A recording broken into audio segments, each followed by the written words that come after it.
Eh bien non, vous n'êtes pas dans un film de vendredi 13, mais plutôt dans cette édition spéciale de mon ciné-balado en compagnie de Patrick Marleau et Jean-François Breton.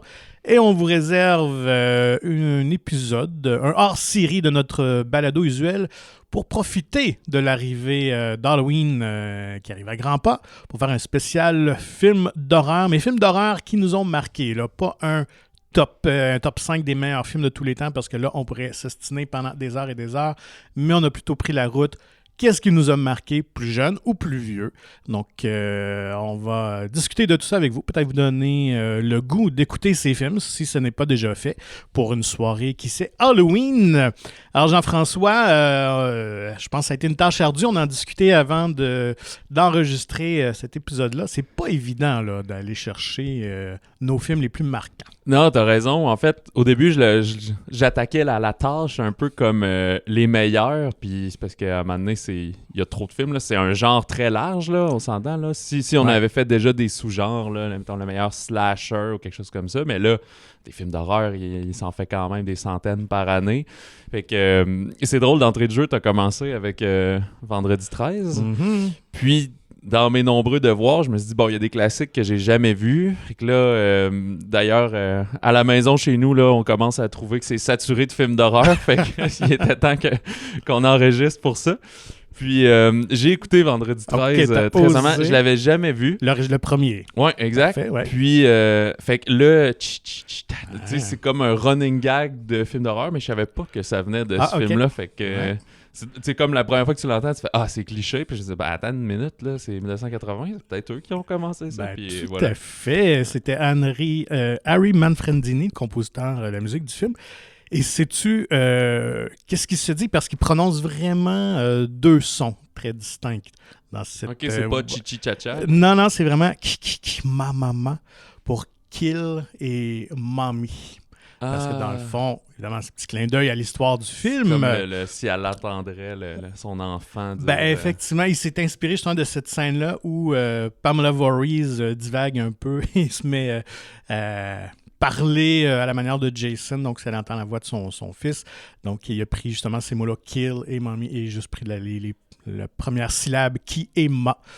Et c'est devenu un classique des films d'horreur. Ouais, sauf que là, il faudrait que je voie les autres pour vraiment voir le masque, la chainsaw, puis le mort vivant. Parce que Jason fait une courte apparition qu'à la fin, mais t'as-tu quand même apprécié? Correct. Ouais, ça sera pas dans mon top. Ah, ok, d'accord. Mais je suis content de l'avoir vu pour la mysticité qu'il y a. Ouais. Ben, vous dire que le twist, le punch à la fin est quand même intéressant. Le punch est intéressant, mais... Et le savais-tu? Tu le connaissais? Je l'avais oublié. OK. Ben, je savais que c'est... Ben là, spoiler pour ceux qui l'ont pas vu, là. Je savais que c'était sa mère, mais j'avais oublié qu'elle allait sortir du lac puis entraîner la dernière, puis en tout cas, pas sûr. Ouais. Mais c'est que j'ai trouvé que... Tu sais, il y a une petite tension, mais il y a... les kills sont souvent hors écran. Il y a celui de Kevin Bacon. D'ailleurs, j'étais surpris de le voir, je savais pas qu'il était là-dedans. Celui de Kevin Bacon, qui est assez sanglant, puis quelques autres, mais il y en a d'autres, c'est juste, les personnes disparaissent hors écran, puis tout. Fait que j'étais comme, c'est plus comme c'est vraiment une terreur pour teenagers, là, pour adolescents, là, je trouve. Ben, là, en tout cas, on brûlera pas tout notre temps, à part si... Non, mais c'est quand même un gros morceau des films d'horreur, puis j'étais curieux de voir... avec le regard de quelqu'un qui ne l'a pas vu aujourd'hui, est-ce que ça tenait encore la route? Donc, est-ce que toi, tu es un fan commençons de même, la première question, de films d'horreur en général? J'ai développé cet amour-là. Je dirais pas que c'est une passion, c'est pas mon genre favori, mais quand j'étais jeune, j'étais vraiment une petite chochotte. J'étais très très peureux, puis j'ai pas grandi dans une maison là, avec des grands frères qui écoutaient justement, qui auraient écouté Freddy, puis on écoute ça, puis tout, fait que ma soeur et moi, on était très très tranquilles là-dessus. Mm-hmm. C'était plus du Walt Disney puis Space Jam, là. Fait que là, tranquillement, là, mon âge va finir par ressortir au travers de tous ces choix-là. Puis c'est vraiment, dans mon adolescence là, que j'ai vu un peu, on allait au cinéma là, quand on avait 16 ans. Moi, ça a été Le Cercle, mettons, là, le remake américain, puis le premier Décadence. Fait que là, c'était plus ces âges-là, entre 16-20 ans. J'avais vraiment peur, mais ça m'a comme ouvert à ça. Puis à un moment donné, j'ai eu une copine qui, elle, était plus into les films d'horreur. Fait que là, elle m'a initié à plus de vieux films et tout. Fait que c'est là que j'ai découvert un certain attrait. Fait que là, je suis pas coureux de tout le film indie machin de X Festival, que c'est pas moi qui regarde toute la programmation de Spasm là, ou des trucs comme ça, mais ceux qui ressortent fort, je vais les aimer. Plus pour la qualité comme dans l'ensemble des films que juste le slasher du mois, mettons. On s'entend qu'il y a beaucoup de crap quand même dans ce genre-là. Ben, c'est un genre comme un peu la comédie. Tu peux faire des films pour petit budget puis essayer de rentrer dans ton argent assez facilement en tant que producteur. Et tu vois, pour ma part, moi, c'est tout le contraire de toi. J'ai vraiment grandi en écoutant des films d'horreur. D'une part, ça vient de mon père, qui, moi, j'ai souvenir de ça avec un de ses amis, peut-être une fois par mois. Il allait louer un film d'horreur, puis ils écoutaient ça. Puis bon, une fois par curiosité... je restais, j'écoutais un petit peu, puis même si j'avais peur et tout ça. Donc, j'ai quelques images assez marquées de certains films de cette époque-là. Et puis, j'avais un ami qui était 2 ans plus vieux que moi, et lui avait un frère aussi qui était 2 ans plus vieux que lui. Alors, ça a fait que, justement, là, entre 10 puis 12 ans, là, écoute, on se tapait des films d'horreur à la tonne toutes les fêtes de semaine. Puis écoute, moi, le premier film, je pense que j'ai vu, c'est Friday the 13th Part 6, là, en 86, au cinéma, parce que j'avais 10 ans, imagine-toi donc, ça trahit mon âge. C'est l'année de ma naissance. Donc, j'ai toujours été fasciné par ça, et j'ai toujours continué à en écouter encore à ce jour. J'essaie de tout voir de ce genre-là, mais j'ai surtout un lien, un beau souvenir relié au film d'horreur. C'est en 6e année, parce que c'est une soirée où j'ai embrassé une fille pour la première fois, suite à ces fameux parties entre amis, puis on invite des filles, puis on écoute des films d'horreur. Là. C'est-tu en VHS ou en bêta? Ah, c'est en VHS. Okay. J'ai jamais eu de bêta, nous autres. Donc, on avait écouté 2-3 films là, cette soirée-là, puis je me rappelle qu'elle se collait contre moi, puis après ça, lorsqu'elle a quitté, on s'était embrassés. Est-ce que tu te souviens des films? De un des films? Écoute, non. Je dois avouer que... C'était pas là que t'as vu Jazz ou un grand classique? Non, il y avait sûrement un Vendredi 13 là-dedans. C'est 88. Fait que... Ouais, non, bonne question. Rapidement comme ça, je me rappelle plus qu'est-ce qu'on avait vu. Je pense que c'était pas important. Quand j'étais jeune, j'avais comme une gardienne, là, parce que revenais de l'école primaire, puis on allait là en attendant que mes parents finissent de travailler, qui était comme sur la même rue où on vivait. Là. Mm-hmm. Puis elle, ses fils, ils étaient vraiment plus vieux. Fait que moi, j'avais été en première ou deuxième année, là, fait que 7-8 ans, puis eux devaient avoir comme 14, 16, 18 ans à cette époque-là, là, fait qu'une petite différence de 10-12 ans. Puis dans leur chambre, tu sais, ils étaient jamais là, eux autres, ils étaient pas là secondaire, cégep, fait qu'on les croisait pas, mais dans leur chambre, il y avait des posters de Freddy, puis tu sais, c'est 3 frères qui écoutaient des films d'horreur, leur père en écoutait aussi. Je me souviens, il y avait de Eddie de Iron Maiden, là, mais l'espèce de monstre en poster, puis on était comme terrorisés, là, fallait qu'elle ferme les portes de chambre. C'était la pièce où il ne faut pas rentrer. Ouais, j'étais pas très guerrier quand j'étais enfant. Alors, commençons d'attaque. Est-ce que tu commences? Oui, vas-y. Parce que je pense que mon numéro 5 va te faire plaisir. Ah. C'est dans les classiques. Je vrai que j'en ai quand même plus qui sont contemporains, mais je reconnais des qualités. Et c'est un John Carpenter, mais ce n'est probablement pas celui que vous pensez. C'est pas Halloween que j'ai découvert cette année, mais que j'y vois beaucoup de respect et de qualité, mais moi, c'est The Thing de 1982, qui était plus science-fiction, presque action, mais horreur, là, avec la créature dégelée qui comme se métamorphose comme eux. Fait que vraiment l'espèce de tension de qui est qui finalement, là, fait qu'on c'est un genre de chasse à la sorcière, là, on sait même pas qui est le méchant si on veut. Puis sauf que les effets spéciaux sont super cool, puis c'était vraiment une époque, là, j'ai pas regardé s'il y avait eu un gros budget ou pas, mais que il y avait beaucoup de practical effects, comme on dit, là. Fait que oui, il y a du gooey puis de la pâte à modeler qui coule, des choses comme ça, mais il y a du feu puis de l'explosion puis des petites maquettes qui explosent constamment dans ce film-là. Ils sont au lance-flamme du début à la fin, quasiment. Fait que, je le trouve vraiment cool. Puis la musique qui est Ennio Morricone. Je pensais que c'était John Carpenter, mais non, c'est... Ça doit être un des rares films qui n'a pas composé sa musique, effectivement. Puis, le Kurt Russell dans ses débuts et tout. Fait que moi, pour c'est ça, le genre, l'époque, là, je trouve qu'il vieillit super bien. Il avait essayé de faire un remake, je pense, en 2010-ish, puis ça a vraiment foiré, là, pour peut-être d'autres raisons, mais lui, il est vraiment cool. Et ça, tu l'as écouté jeune ou tu l'as découvert Je l'ai plutôt vu récemment? comme, genre à Cinépop à Mané, Comme. il y a quelques années, puis je l'ai réécouté dans ce mois-ci pour me dire « Ah, c'était bon, ça! » Puis j'ai fait « Non, c'est vraiment bon, j'aime vraiment ça. » Quand le ventre ouvre, là, puis qu'il se fait manger les mains, là, c'est vraiment du génie. C'était assez graphique, mais effectivement, les effets visuels ou les trucages étaient vraiment incroyables, là, assez saisissants pour cette époque-là. C'est ça. Puis là, on est au début de notre liste, fait que je veux pas trop nommer de comparables d'un coup je veux pas t'évoler, fait que peut-être en fin de run, on pourra nommer là, des coups de cœur aussi qui ont presque fait la liste, si on veut. Assurément. Je vais de mon côté. Ouais. Est-ce que c'est un film, toi, t'avais-tu vu ça au... Non, tu devais être jeune pour le voir au cinéma. Non, je l'ai pas vu, c'est non, 82. Fait que non, moi, je l'ai découvert assez sur le tard, je dois t'avouer. OK. Je l'ai pas vu dans ma jeunesse. J'étais probablement dans la vingtaine, là, quand je tripais vraiment cinéma, puis j'étudiais à Garneau, tout ça, en cinéma. Fait qu'à ces époques-là, là, à cégep jusqu'à la mi-vingtaine, là, je me tapais beaucoup de films. Enfin, avec un ami, on prenait un réalisateur puis on écoutait toute sa filmographie. Donc c'est là que j'ai découvert The Thing à ce moment-là, un peu sur le temps, mais moi j'avais trouvé ça assez intéressant comme film, tout à fait. De mon côté, je vais moi aussi pour un vieux classique. Quelques années, même plus tôt, je pense que c'est un incontournable. Je ne sais pas s'il va être sur ta liste, mais c'est L'Exorciste. J'ai pas le choix d'en parler. Je ne vais pas nécessairement dans l'ordre. Moi, je vais y aller par décennie. Fait que, mettons, les années 70. The Exorcist, je dois avouer que quand j'étais plus jeune, ça ne m'a pas tant marqué que ça, parce que ça, c'est le genre de film. Là, il y a 3-4 films d'horreur, tout le monde parlait Texas Chainsaw Massacre ou Evil Dead ou The Shining. Là, puis c'est comme si t'écoutes ça, tu vas mourir de peur. Ça n'a pas de sens, puis tout ça. Fait que oui, j'avais trouvé ça malaisant, parce qu'évidemment, The Exorcist raconte, pour ceux qui ne connaissent pas encore, qui n'ont pas vu le film, c'est l'histoire d'une jeune ado de 12 ans là, qui devient possédée par un démon, puis on voit vraiment toute l'évolution de cette possession-là. J'avais trouvé ça bien, mais c'est vraiment...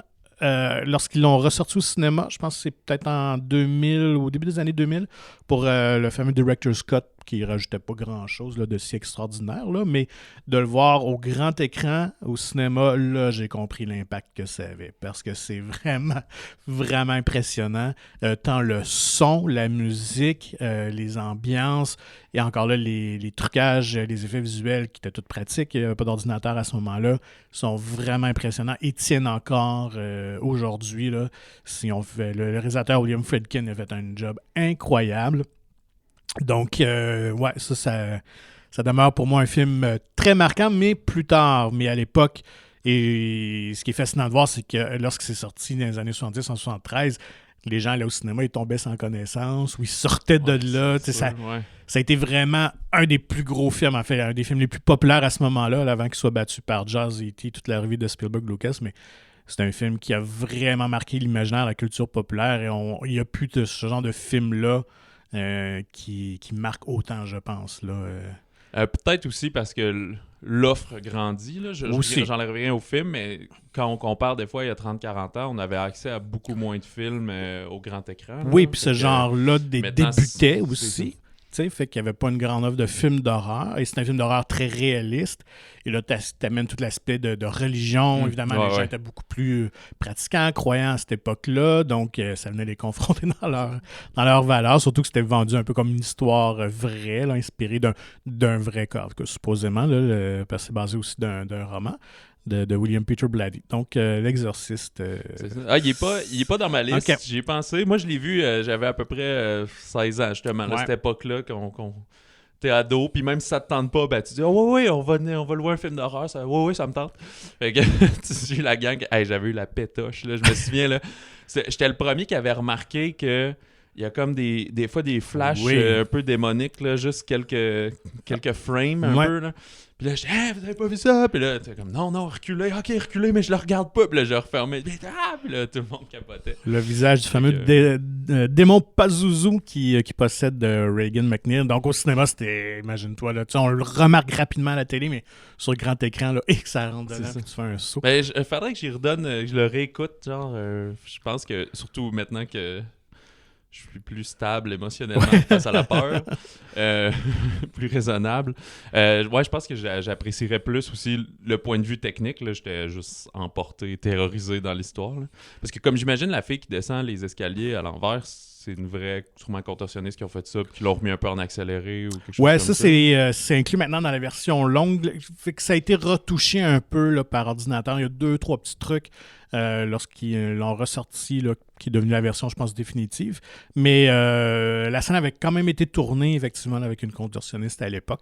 Mais c'était pas complètement abouti, donc c'était une des raisons pourquoi ils l'avaient pas inséré dans la version finale du film, finalement. Là, C'était comme dans la version longue? Ouais. Ah, fait que ça doit être celle-là que j'ai vue. Ça doit être celle-là. Ben, je pense que c'est elle qui est venue supplanter l'autre, là, effectivement. Je pense que ça doit être ça qui doit être disponible là, sur les différentes plateformes. À noter quand même que la jeune comédienne Linda Blair, je pense qu'elle avait 12-13 ans vraiment au moment du tournage. Et elle est vraiment incroyable. Elle est venue nulle part, en fait. C'était même pas une comédienne. Okay.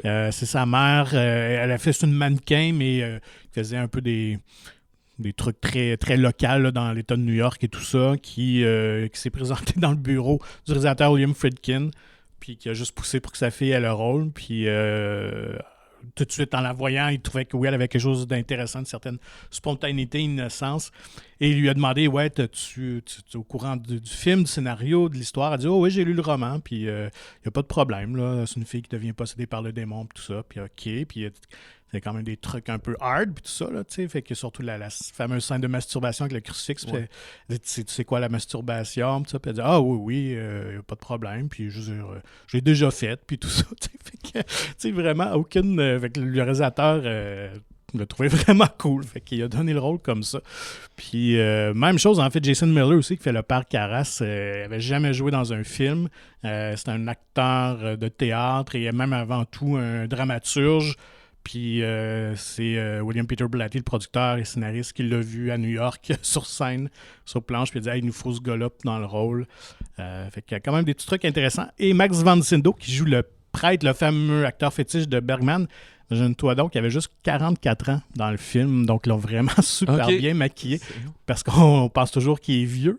Puis il tourne encore, on le voit, on l'a vu dans des films récemment, entre autres un des Star Wars et tout ça. Donc ouais, il était vraiment quand même assez jeune et on l'a maquillé. Puis j'y repense aussi, ça c'est, pour finir avec l'exorcisme, c'est aussi les genres de films qui ont mis de l'avant le Ouija puis terrorisé c'est clair, des familles. Et, c'est qui? C'était-tu Parker Brothers qui vendait ce jeu-là de table? Ben oui, effectivement, ça a été vraiment un vrai jeu de société qu'on pouvait jouer. Alors, pour ton 4e choix, tu t'en vas vers quoi? Beaucoup plus contemporain, de 2018. Oh, 2018. Hereditary. Ouais. Qui est un genre de film de sorcière contemporain, mais sans qu'on soit sûr jusqu'à la fin. Là. Ouais. Désolé si je voulais spoiler un peu, mais ça vaut vraiment le détour. C'est comme dans la nouvelle vague, c'est Harry Astor, là, lui qui a fait aussi Midsommar par la suite. Une espèce de nouvelle génération là, de maîtres de l'horreur là, qu'on pourrait mettre les Del Toro, James Wan ou Jordan Peele peuvent rentrer là-dedans. Ouais, moi je trouve ça fascinant. Certains vont trouver que le rythme est lent un peu, là, mais pas comparé à l'Exorciste, là, je trouve que ça s'enchaîne bien, mais peut-être comparé à plus un slasher ou un film de possession là, comme James Wan va faire, mettons, le plus court avec un rythme plus fort. Mais c'est juste, c'est du weird, là, c'est de l'étrange, c'est des trucs que t'es pas sûr où ça s'en va. Le gars qui se voit dans un reflet puis qui se fesse la tête sur son bureau à s'en péter le nez, puis ouais, c'est très troublant. Là, juste la petite fille qui fait le comme ça, tout plein d'affaires bizarres de même. Puis je trouve que c'est une finale quand même grandiose. Là, en tout cas, pas tout spoiler si vous l'avez pas vu, là, mais très surprenant. Ça déchire la famille vers la fin. Là. Ouais. Non, très très bon choix, effectivement. Dans les dernières années, c'est un des films que j'ai de ce genre que j'ai beaucoup apprécié. Et j'étais très curieux de voir parce que je voyais les critiques étaient vraiment dithyrambiques et tout ça, donc ça piquait encore plus ma curiosité. J'avais pas été déçu. Et ce cinéaste-là, évidemment, qui a fait Midsommar par la suite, aime beaucoup jouer dans...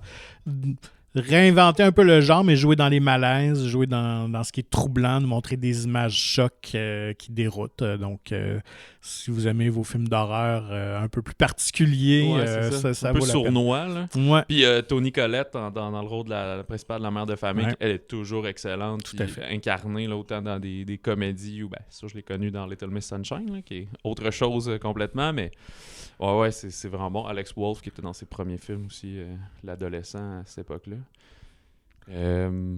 Ouais. Toi, quatrième? Quatrième, je vais monter un petit peu plus dans le temps. Donc, je vais aller en 80. Écoute, je vais en mettre 4 dans le même lot. C'est les Vendredis 13. J'ai pas le choix de mettre... je vais aller avec le 4 pour moi qui est le plus marquant, The Final Chapter. C'est le premier film de la série que j'ai vu. Avec là, je devais avoir 9 ans probablement. Ça doit être si j'ai vu l'autre en 86 au cinéma.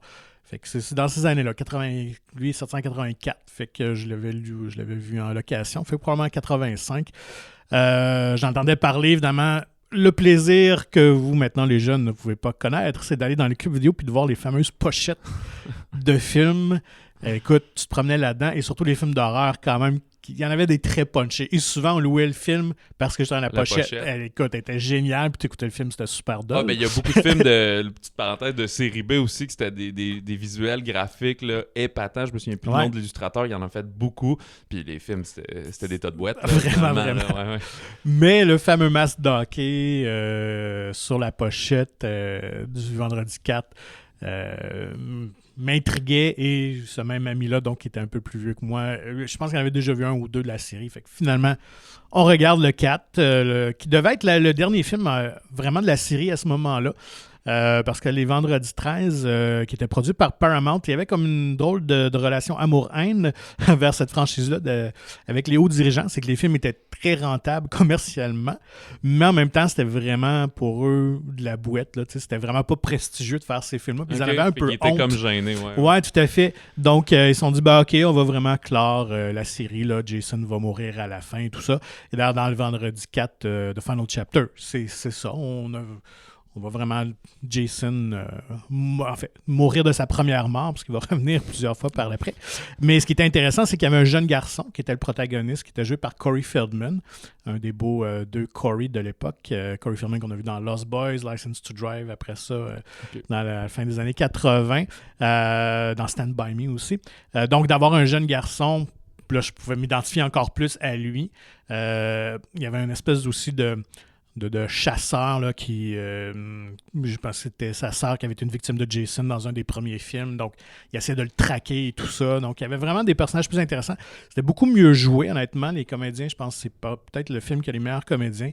Il y avait Crispin Glover qui joue George McFly dans Retour vers le futur, c'était un de ses premiers films aussi. Donc moi ça a été marquant, évidemment. C'est lui qu'on voit un peu plus Jason, évidemment avec son masque. C'est le deuxième film qui a son masque mythique comme ça.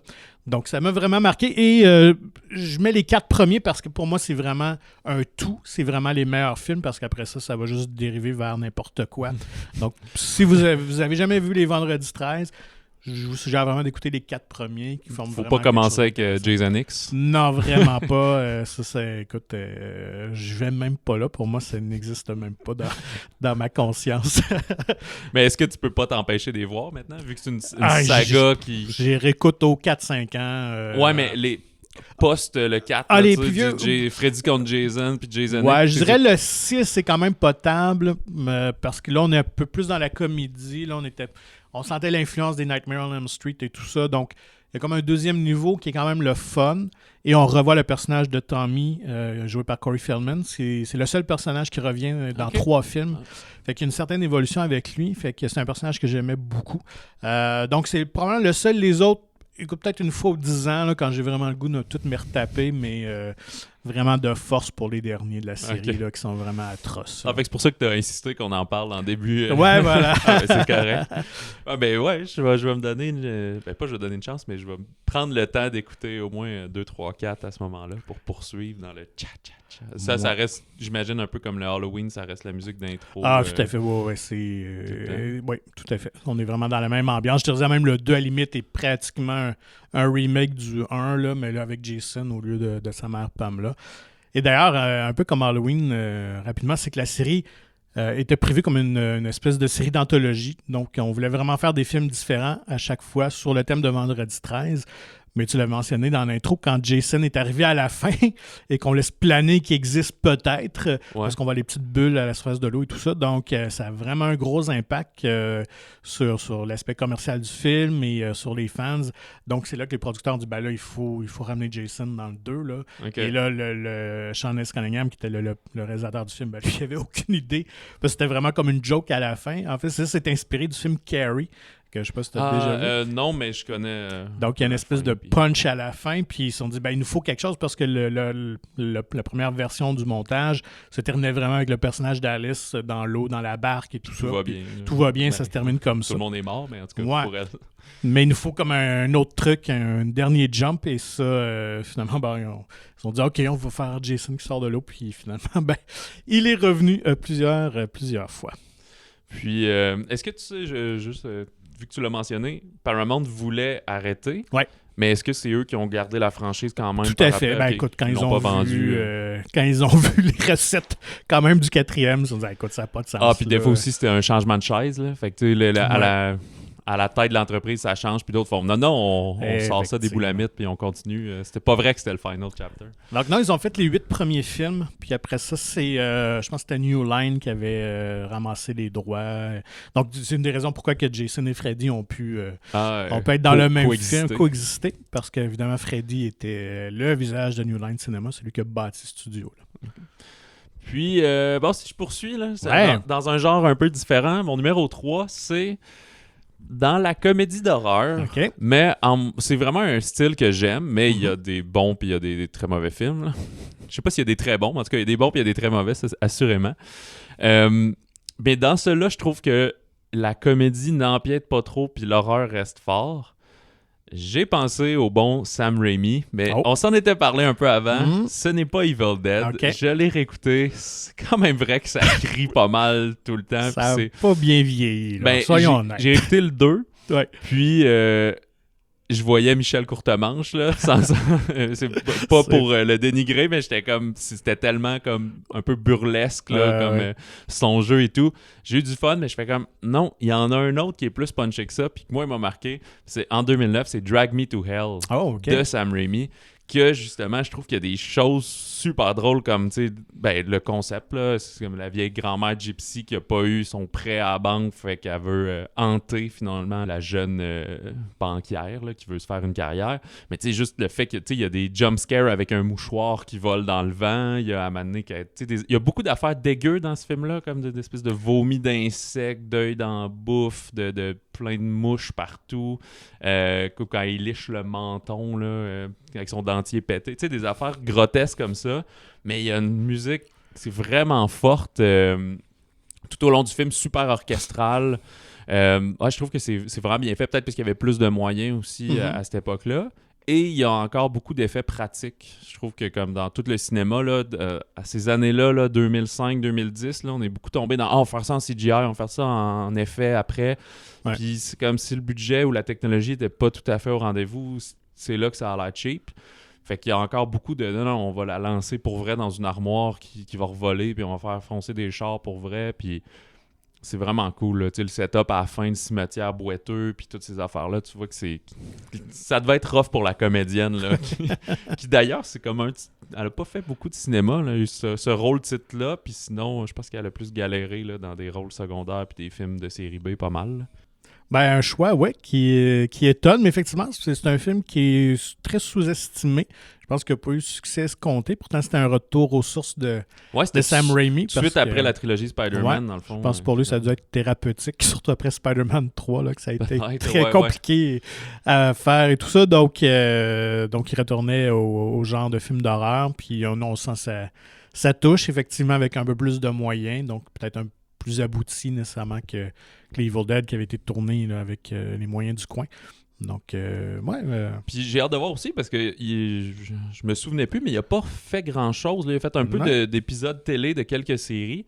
Fait que le prochain Doctor Strange, Universe of Madness, c'est lui qui va le réaliser. Puis Kevin Feige puis le MCU prétendent que ça va être le plus horreuresque. Là. On en aurait peut-être un PG-13, là, un 13 ans et plus à ce moment-là. hâte de voir s'ils vont se commettre jusque-là. Là. Mais ouais, ça serait le retour du genre de grosses productions et horreur. Non, c'est vrai, avec Sam Raimi. tu fais penser que ça fait plusieurs années qu'on l'a pas vu vraiment tourner un film. Probablement, il a pris Il devait produire des pause, affaires. ouais, là, c'est mais ça.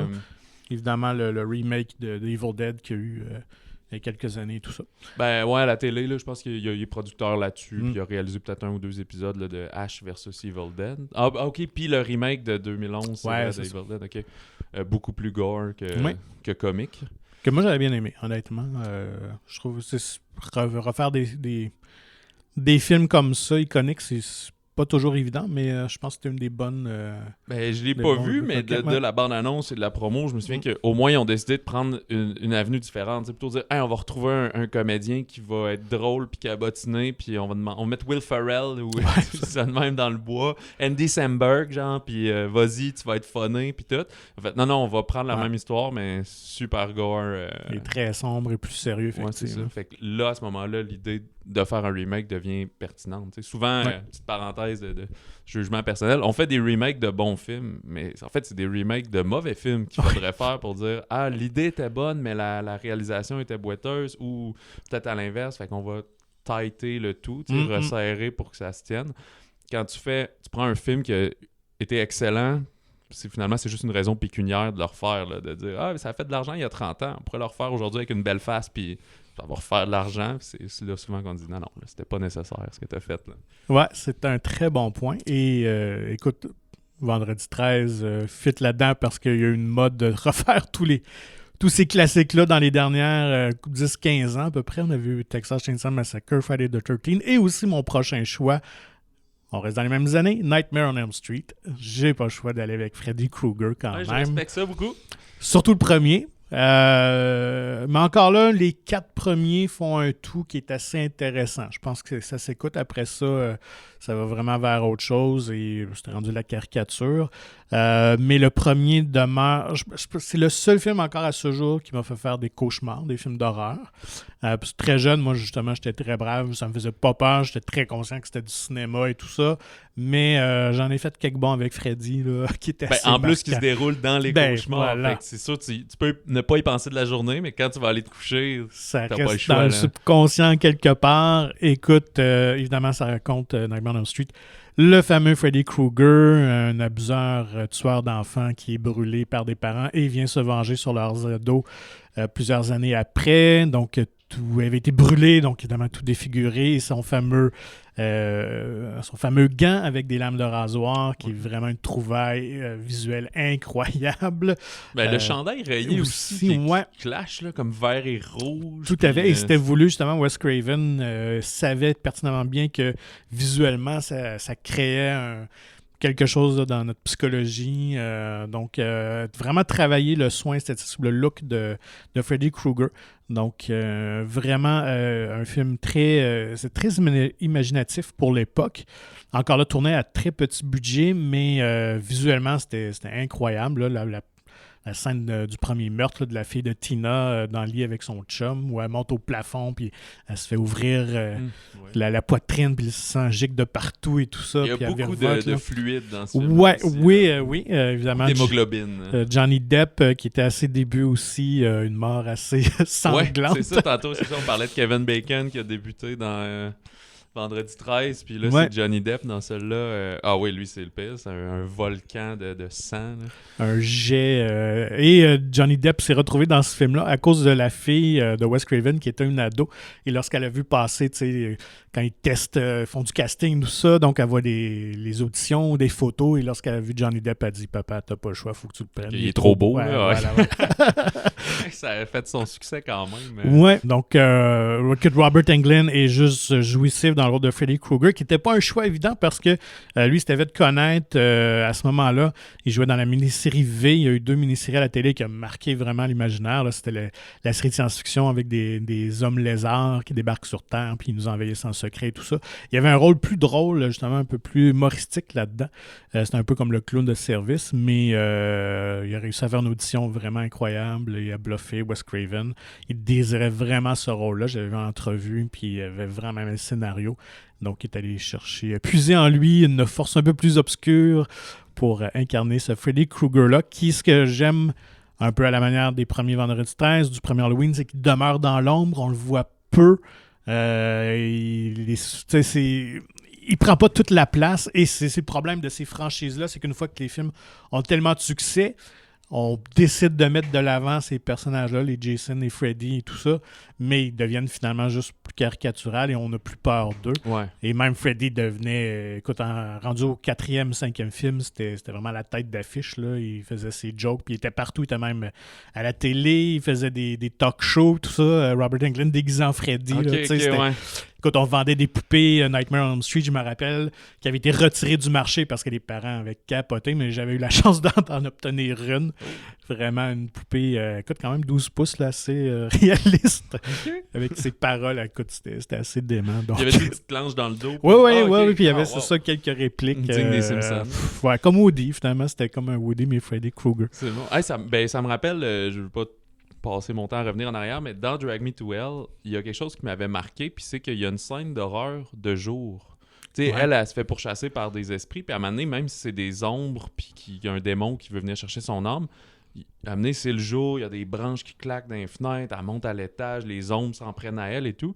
Puis dans Nightmare aussi, il me semble, ça se peut-tu que c'est juste la nuit quand il dort, ou à un moment donné, c'est parce qu'il décide de plus dormir, mais il y en a qui finissent par s'endormir un peu n'importe quand. Non, effectivement, non, il y en a ou juste à la fin, c'est le jour, là, la mère dans la fenêtre. Là. Ouais, non, effectivement, ça arrivait. Et ce qui était quand même intéressant, c'est que plus on avait de moyens, plus les morts étaient élaborés et tout ça. Là, on était toujours dans le concept de rêve, cauchemar et tout ça. Donc, non, on ne se limitait pas nécessairement à la nuit. OK, ouais, c'est ça. Ça, c'est cool, parce que sinon, c'est souvent le classique c'est la nuit que le mal arrive, si on veut. Peut-être en parlant de la nuit, c'est le mal qui arrive. J'ai un faible pour les films engagés, les films d'horreur qui ont un message social en arrière. Mm-hmm. Des fois, il est peu subtil, des fois, il est plus subtil. Et en 2017, ça a frappé très fort avec Jordan Peele, avec Get Out, qui... Peut-être que vous dites « Ah, c'est plate, c'est tout récent, là, on voulait des vieux films », mais j'aime vraiment ça, puis c'est pas pour rien qu'il est dans plusieurs tops, il se retrouve vraiment en haut. Ça a lancé aussi la carrière de Peele à titre de réalisateur d'horreur, assurément. Puis, c'est un film que je trouvais super cool dans sa façon d'être, qu'il y a quand même un crescendo, là. Oui, c'est pas celui qu'il va avoir un kill à toutes les 10 minutes parce que c'est pas une gang d'ados ou un tueur en série, c'est plus le fait d'être kidnappé puis d'utiliser ces gens-là pour d'autres fins. Mais la notion comme de classe sociale et tout, là, dit non, je suis pas raciste, j'aime tes capacités athlétiques, ou des choses comme ça. Fait que non, je trouvais fascinant là, l'espèce de fantaisie qu'il y a au travers de ça. Puis une réalisation super efficace, je trouve. Là. Ouais. Le fait aussi qu'il y ait deux finales, là, il y en existe une que ça finit bien, puis une que ça finit comme très mal. Ouais. Fait que non, c'est super cool. Je me souviens plus laquelle était... Non, au cinéma, ça finissait relativement bien, je pense. Mais l'alternative, que c'est peut-être les producteurs à la fin là, qui ont dit on va y aller un peu plus safe, mais... maintenant, aujourd'hui, peut-être qu'il y a 30 ans, c'était pas accessible d'avoir l'autre fin, mais aujourd'hui, il y a drop sur Internet, il y a mettre sur le DVD, c'est comme tu peux l'avoir aussi facilement que l'original, si on veut. Là. Ouais, c'est un très bon choix, effectivement. Un peu dans le même type qu'Héréditaire. Je me rappelle d'avoir vu les premières critiques passer, tout ça, soulever l'originalité, donc j'avais pas été déçu. Vraiment, un scénario vraiment original, bien mené. Mais il avait gagné l'Oscar du meilleur scénario, même scénario original. Ouais. Okay. Je me souviens qu'il était nominé. Je suis pas mal sûr qu'il l'a gagné. Okay. Ça, je me rappelle plus, mais un très beau choix. Puis ça m'a fait connaître aussi Daniel Kaluuya, que là, j'adore là, pour tout. Là. Certes, Black Panther, mais Widows ou Queenie Slim aussi. Très bon acteur comédien que je chéris. Écoute, moi aussi, je vais aller dans le cinéma un peu plus indépendant ou moins peut-être grand public. Film de 1999, je n'ai pas le choix d'en parler, mais je sais que c'est un film qui est très polarisant, c'est The Blair Witch Project. Ah, oui. Qui a mis à la mode le fameux genre de found footage. Donc, on nous présente comme le film, c'était une réalité, finalement, là, à travers des images recueillies, des images d'archives. Blair Witch Project, je m'en rappelle encore très bien. Ça, tu l'as vu au cinéma? Oui, j'ai vu au cinéma. Tout le buzz qui circulait sur le film.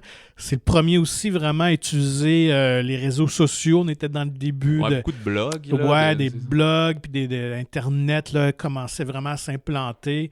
Donc tout ça circulait. Puis on vendait vraiment le film comme une réalité, comme si c'était arrivé. Là, donc il y avait une espèce de confusion. Ouais, c'était pas comme des pubs sur des abribus. Là. C'était plus non, savez-vous, ils ont retrouvé ça. Il y a une vraie sorcière dans le coin c'est dans le Massachusetts, je pense. Ouais, proche de Boston, il me semble, ça se passe. Là. Puis, ouais, dans le Maryland. Maryland, ok, je pense que c'est Massachusetts. Mais donc vraiment, ils ont fait un job marketing incroyable. Écoute, tourné avec un budget dérisoire là, par Daniel Myrick et Eduardo Sanchez, qui étaient ces deux gars qui sortaient pratiquement d'université, qui tripaient sur les films et tout ça. Donc, ils se sont dit, écoute, on va faire quelque chose qui coûte pas cher. Puis eux, ils tripaient vraiment sur ce type de documentaire-là. Il y avait une vieille série des années 70-80 qui s'appelait In Search of, que j'ai des vagues souvenirs, qui était animée par Leonard Nimoy, alias Spock, après son Star Trek. Donc, qui explorait toutes sortes de trucs de l'étrange, puis eux tripaient sur ça. Donc, de là est venue leur idée. Tourné pour 50 000 $ pendant une semaine. Et c'est les comédiens, évidemment, eux-mêmes qui manipulaient l'équipement. Donc, et c'est ça. Donc, on suit, évidemment, trois étudiants qui partent faire un documentaire sur cette fameuse sorcière-là, de la forêt de Burkesville, au Maryland. Et ce que j'aimais, c'est que c'est un film qui est complètement ouvert à la fin. On n'a pas plus de résolution, de compréhension de ce qui s'est passé. Donc ça, c'était assez audacieux. C'est beaucoup de l'étrange. C'est du weird, les petits paquets de dents qu'ils trouvent un matin. Ben, c'est ça. Puis ils se mettent à disparaître. Il y en a un qui disparaît. Oui, c'est ça. Il y en a un qui disparaît un moment donné. Et tu l'as si bien dit, c'est que tout est dans la tension parce qu'il n'y a rien de graphique, il n'y a pas de sang, il n'y a pas de meurtre comme tel. Mais c'est cette espèce de tension-là d'être perdu dans la forêt parce qu'ils ne retrouvent plus leur chemin, ils ont un peu égaré, puis là, il commence à se passer différents trucs étranges. Évidemment, les espèces de sculptures en pierre, puis les espèces l'artefact là, en branche qui se met à apparaître le matin, puis la nuit, évidemment, ils vont entendre des bruits, puis les tentes vont bouger, puis tout ça. Donc, vraiment... Puis ils sont complètement perdus aussi, à un moment donné. C'est ça, tout à fait, c'est ça. Ils ne trouvent plus leur chemin. Ils ont l'impression juste de tourner en rond dans la forêt. Donc, évidemment, je pense que tout le monde peut s'identifier à ça, parce qu'on est tous été en forêt, se promener ou sinon faire du camping. Écoute, au cinéma, ça rentrait vraiment au poste. Là. L'ambiance était vraiment incroyable. Donc, moi, ça demeure un de mes incontournables.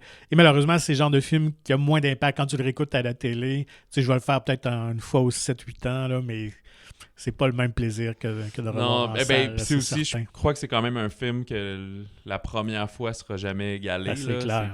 Parce que là, tu connais le punch. C'est parce que c'est pas techniquement qui est intéressant, c'est créativement, puis le concept, mais c'est ça. Quel beau plan de caméra quand elle morve en dessous. Là. Écoute, non, puis les comédiens étaient... Écoute, c'est vraiment une performance assez audacieuse là, de sa part, là, parce que... Évidemment, cette image-là est devenue iconique puis souvent parodiée aussi. Oh, dans le film de peur. Mais c'était quand même une très bonne scène. Et les comédiens, en fait, pour la petite histoire, improvisaient au fur et à mesure, hein, parce que les autres, ils avaient vraiment qu'une vague idée de ce qui se passait. Et à chaque jour, à l'aide d'un GPS, ils allaient trouver une petite boîte, donc avec, entre autres, de la pellicule et tout ça, pour continuer à nourrir la caméra ou batterie pour la caméra vidéo. Puis chacun d'eux avait une enveloppe avec des indications. Alors, ils devaient quand même... un meurtrier mystère. Ouais, vraiment, c'est ça. Donc, donner certaines informations, mais sans pas plus d'indications, donc un peu à leur discrétion. Donc, vraiment, c'était au fur et à mesure. Donc, ils ne savaient jamais non plus ce qui était pour arriver. Et justement, une des meilleures séquences, c'est lorsque la fille là, elle sort de la tente, puis là, elle se met à courir dans le bois, puis là, finalement, elle aperçoit quelque chose, puis on l'entend vraiment crier. Donc, c'était vraiment un assistant réalisateur qui était là, puis c'était juste mis une espèce de costume, mais tout en blanc, là, en tout cas. Donc, elle a vraiment sursauté parce qu'elle ne s'entendait vraiment pas à le voir. Donc, il faisait par exprès, justement, pour les provoquer puis leur faire peur comme ça. Mais c'est quand même fou parce que ça aurait pu donner aussi un échec. Là, vraiment, en montant, il n'y a rien à faire avec ça. Puis, c'est fascinant. Puis ça, c'est une des plus grandes histoire aussi de succès. Là. Ah oui. C'est pas le film, il a pas fait 1 milliard de dollars, mais considérant qu'il a coûté comme 30 000 $, puis il a fait une centaine de millions, tout à fait. il y a 25 ans. Ouais. Ah, c'est fascinant. Puis tu sais, c'est une genre de recette aussi que Blumhouse a repris un peu Ben maintenant, oui, là, écoute. de dire il faut que ça coûte moins cher, comme ça c'est de même que c'est plus rentable, puis plus le film est rentable, plus il est vu, plus c'est intéressant. Ouais. Mais ce qui est un peu ironique, parce que autant le modèle a été copié depuis, mais eux se sont fait comme barrer d'Hollywood à l'époque, parce que vraiment, alors, je ne sais pas s'il y avait une question de jalousie ou quoi, mais ils ont pratiquement pas retravaillé par après, parce qu'ils ont fait un Blair Witch 2 qui était plus standard, Ouais.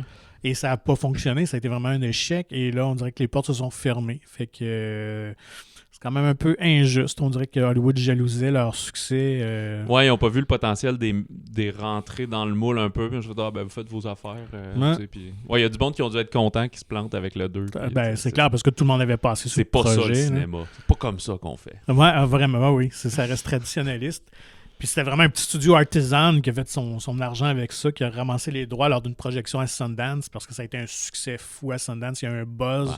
Donc, ils ont ramassé le projet, puis écoute, ils ont récolté. The rest is history. Oh as yes! they say. Est-ce que tu veux qu'on fasse des mentions avant d'attaquer le 1 ou on nomme nos 1 puis Non, finissons notre Ok. liste, puis on fera nos Bon, mentions après. moi, c'est comme j'ai été beaucoup marqué par les années 2000 et l'horreur, il y a eu une grosse ressurgence des zombies, moi je Ouais. trouve, à cette époque-là. Et un qui est fort, pour quelqu'un qui n'a pas fait d'horreur tant que ça, c'est de Danny Boyle, 28 Days Later. Ah, ouais. Et c'est mon numéro 1. Je pense que c'est mon film, comme on dit, est-ce que c'est le meilleur film d'horreur de tous les temps? Je pense pas. Je pense quand même qu'il peut être dans un top. Mhm. Moi, c'est celui qui m'a le plus marqué. C'est là où, soudainement, les zombies courent vite. Ouais. Faut que tu fasses attention. Le fait d'être aussi dans le personnage de Cillian Murphy, on est comme lui, là, il se réveille d'un accident un mois plus tard. Qu'est-ce qui se passe? Il comprend rien. Fait que c'est super bien apporté plutôt que des fois, c'est que tu amènes un deuxième, un ami, un comic relief que tu vis à travers lui, qu'est-ce qui se passe? Ben, c'est ton personnage principal qui est autant largué que nous.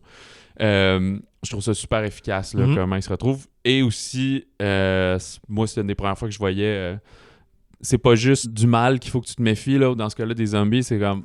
les humains aussi, là, si tu leur donnes trop de liberté, tu vas voir, ça vire mal, là. Fait que, là, toutes les scènes, la scène avec les militaires à la fin et tout, qui... je me demande si ça a inspiré aussi d'une certaine manière The Walking Dead, là. Surtout le comic book, ça a commencé à peu près en même temps. Effectivement. Puis c'était aussi la période où George Romero, il y avait eu le remake par Zack Snyder de Dawn of the Dead, puis Romero a fait les Land of the Dead, puis Diary, puis toute la patente. Mais je trouve que là, on est un peu saturé de zombies. Là. Il y en a un petit peu moins. Il y avait les Resident Evil aussi. Là. Quoique là, ils repartent ça. Ils le réessayent dans quelques semaines. Mais je trouve que c'est lui qui s'est le plus démarqué. 28 Weeks Later, je l'ai juste vu une fois. Faudrait que je redonne une écoute. C'était probablement pas si mal, mais c'était un petit côté réchauffé quand même. Mais lui, là, je trouve ça vraiment là, dans Londres tout pété là, qui se promène là-dedans et tout. Là, Ouais, très efficace, mais effectivement. Puis, la toune aussi, là, là vraiment, espèce de grunge, comme, très négatif, là, un peu dedans, là, une musique qui martèle sur le même rythme, le même accord quasiment, là. Je trouvais ça super cool. Ouais, c'était l'époque, tu le mentionnais, où les zombies revenaient à la mode après... revenaient à la vie. Ils revenaient à la vie. Après plusieurs années d'être très, très tranquille. Puis c'est effectivement une des très, très bonnes offrandes de cette époque-là. Moi, je termine donc cette liste un peu dans la même veine que Blair Witch Project. Moi, c'est une série dans les années 2000 que j'ai vraiment apprécié, que je ressentais vraiment une tension en les voyant au cinéma. C'est la franchise Paranormal Activity. Activité paranormale, donc le premier 2009 surtout. Mais je dirais les 4 premiers, encore là, une fois, sont vraiment excellents. Bâtis sur la mythologie du personnage, d'espèces d'entités maléfiques et tout ça. Donc un peu à la manière de Blair Witch Project, c'était un film de found footage. Alors on retrouve ces enregistrements-là vidéo d'un couple dans une maison où il se passe différentes activités paranormales, surnaturelles, mais finalement la fille devient possédé au fur et à mesure d'une espèce d'entité maléfique. Encore là, tourné à un budget dérisoire, encore moins que Blair Witch Project. Je pense que c'était 15 000 $ à l'époque.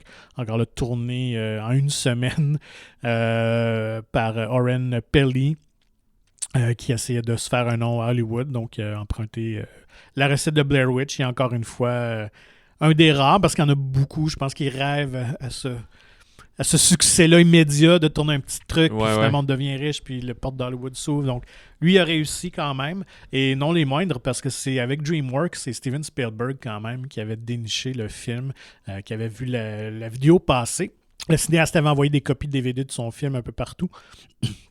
Et DreamWorks et Spielberg ont tout de suite décelé le potentiel de ce film-là. Et puis, écoute, moi, ça demeure efficace. Surtout que la caméra est pratiquement toujours fixe. Ouais, c'est ça. Contrairement au Blair Witch, là, c'est pas shaky cam là, qui court partout. Là. C'est comme des caméras de surveillance plutôt là, de maison. Là. Tout à fait. Ou sinon une caméra qui installe dans leur chambre et tout ça. Donc, vraiment, moi, une franchise que j'adore. J'adore ce style-là. J'adore quand tout est suggéré, pas nécessairement montré. Donc, ouais, vraiment. Et écoute, je dois t'avouer, je les ai pas vus. Je sais ce que c'est. Mais ouais, c'est peut-être mon passé, là, c'est ça, de très peureux. Fait que les possessions et tout, des fois un petit peu moins, mais je pense que maintenant, à 35 ans, je pense que je serais capable. Tu serais brave. Je serais capable de le supporter là, si je l'écoute la lumière ouverte. Puis, non, mais je vais les regarder. Je sais pas si c'est bon jusqu'au 4, 5, je sais pas combien il y en a, là, mais ouais, il y en a un sûrement, là, c'est lui qui a punché. T'sais. Ouais, c'est ça. Mais non, honnêtement, ils ont fait un bon travail comme d'avoir une certaine continuité entre les films, puis vraiment d'enrichir cette mythologie-là. Puis honnêtement, il n'y en a pas de mauvais, même si les derniers, là, c'est sûr que l'effet, la façon d'être tourné, tout ça, c'est moins surprenant là, parce qu'on s'y habitue. Quelqu'un qui commencerait avec le 4e au cinéma, mettons, il aurait pu avoir un certain plaisir. Oui, je pense que oui. Plus de suivre la série qu'à un moment donné, il n'y a rien de neuf. Là. Ouais, c'est ça. Mais ouais, effectivement, je pense que là, ça fait quand même quelques années que je les ai vus, mais je pense qu'ils pourraient s'écouter sans nécessairement avoir vu le premier, parce qu'il donne quand même toujours un petit peu d'informations là, sur les chapitres précédents. Donc, Activité paranormale, d'ailleurs produit par Jason Blum, tu le mentionnais tout à l'heure, sa compagnie Blumhouse, donc qui a décelé, en fait, lui était il travaillait pour Miramax, et il avait vu le film projeté à un petit festival et tout ça, et c'est lui qui a approché le réalisateur. Ils l'ont retravaillé ensemble, tout ça, ils ont refait le montage avant de le présenter à des studios, et c'est ce qui a lancé sa maison de production, qui est aujourd'hui la maison de référence, la société de production pour les films d'horreur, là, parce qu'il les produit à peu près presque tous depuis quelques années, derrière La Conjuration, derrière les Insidieux, Sinistres. Écoute, c'est fou, là. Avant de conclure, moi j'aimerais faire quelques mentions honorables là, un petit peu plus rapidement, là, comme je disais, dans les comédies d'horreur. J'ai hésité avec Evil Dead, mais il y a Shaun of the Dead aussi, même année, là, 2004 de Edgar Wright, et avec Simon Pegg et Nick Frost, que j'ai toujours trouvé très sympathique, là, surtout quand ils lancent des vinyles sur un zombie. Je sais pas si toi t'avais des comédies d'horreur ou c'est pas ton bag. Non, mais pas qu'ils ressortent du lot. J'aime ça quand même, là, mais... Pas dans un top 5. Non, c'est ça. C'est correct. Je sais que dans les messages sociaux, le Babadook, je sais pas si j'ai jamais vu ça, non. Et budget plus limité aussi, je pense que c'est australien, si ma mémoire est bonne. Puis aussi ça, pas message social nécessairement, mais il y a une métaphore en arrière de ça par rapport au deuil, qui est très cool. Babadook? Ouais, de Babadook. Et le nom vient de où? C'est le nom du personnage. Ah, okay. Ils reçoivent un livre, son petit gars, c'est une mère monoparentale, ramène un livre à la maison. Puis c'est le Babadook, puis là, c'est comme l'esprit hante un peu la maison, mais il y a une signification derrière tout ça. It Follows aussi. Oui. Même chose qui est plus avec les maladies transmissibles sexuellement, mais vraiment cool dans sa tension. Dans les pures horreurs aussi, j'écoute quand même plus de films internationaux que ce que mon top 5 laisse paraître. Là. Fait que Martyr, le film français, je vais bien aimer ça. Pas. Vraiment cool, un petit rôle de Xavier Dolan qui se fait tirer au shotgun assez rapidement dans le film, un peu comme dans Hit, mais à l'époque c'était bien avant qu'il fasse... ou peut-être qu'il avait fait J'ai tué ma mère, là, mais c'était très jeune encore. Let the Right One In aussi, film de vampire suédois. Là. Décadence 1. Ça fait partie des séries qui se sont probablement essoufflées, mais le premier, je me souviens d'avoir vu ça au cinéma, puis c'était... c'est vraiment épeurant. La twist aussi. Très bonne twist. À la fin, surprenant. Puis c'était moins. On tombait moins dans ce qu'on appelle le genre du torture porn aussi là, que le film. Ouais, là, c'est parce qu'après, on est tombé là-dedans dans des films comme Hostel, qu'on est vraiment. Ça, c'est moins mon genre. Mais même les ça aussi, plus ça allait, là, plus on tombait dans le graphique. Là, puis, alors que le premier, on est. Puis des choses de même. Le premier demeure encore thriller. Là, on n'est pas trop dans. Ouais, il y a une enquête policière au travers de ça. Et dans les vu mon âge, là, Scream, c'est quand même une série que j'ai plus suivie. Wes Craven, dans le fond, là, qui a continué à se réinventer. Toi, c'est quoi qui a presque fait ta cote? Je dirais Scream, si on aurait élargi un top 10, probablement qu'il aurait fait la liste. Effectivement, j'aimais bien le genre où là,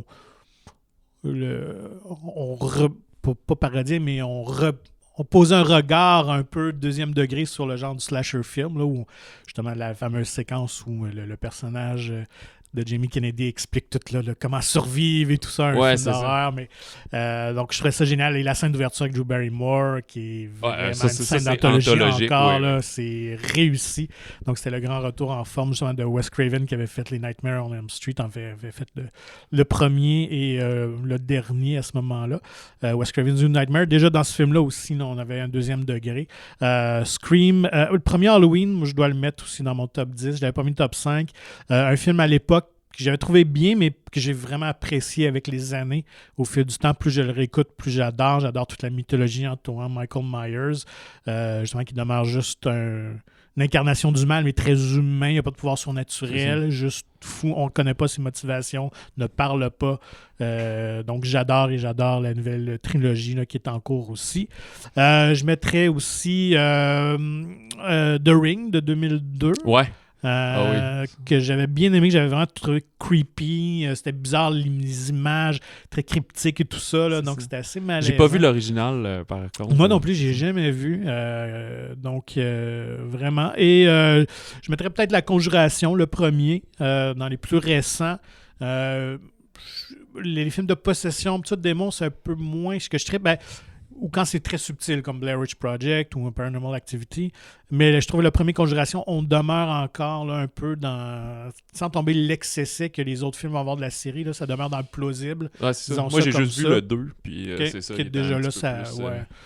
surtout qu'on vend ça comme des histoires vraies, là, inspirées des enquêtes de Ed et Lorraine Warren. Là, donc, mais visuellement, ils sont très beaux, ils sont très efficaces, par contre. C'est ça. C'est peut-être au niveau du scénario que ça devient un peu plus grossier. Oui, vraiment. C'est ça. Faut le prendre pour ce que c'est. Mais tout l'univers en place est quand même super intéressant. Mais le premier Conjuration demeure vraiment efficace, de bons sauts, comme on dit, bien placés. C'est très bien. Et on va conclure là-dessus. Oui. Puis, le mois d'octobre n'est pas terminé. Fait que moi, je vais aller faire mes devoirs par rapport à ce que tu as nommé. Il y a d'autres films aussi qui prennent l'affiche au cinéma. On vous retrouve vendredi pour un épisode traditionnel sur les sorties de la semaine. Si jamais vous aussi voulez nous partager vos tops ou vous n'êtes pas d'accord avec nos choix, écrivez-nous balado@monciné.ca. Et sur ce, bonne fin d'Halloween et de films d'horreur à toi, Patrick. Merci beaucoup. C'est sûr que je vais m'en taper sûrement quelques-uns d'ici le 31 octobre. Bon, merci à tous et bon cinéma.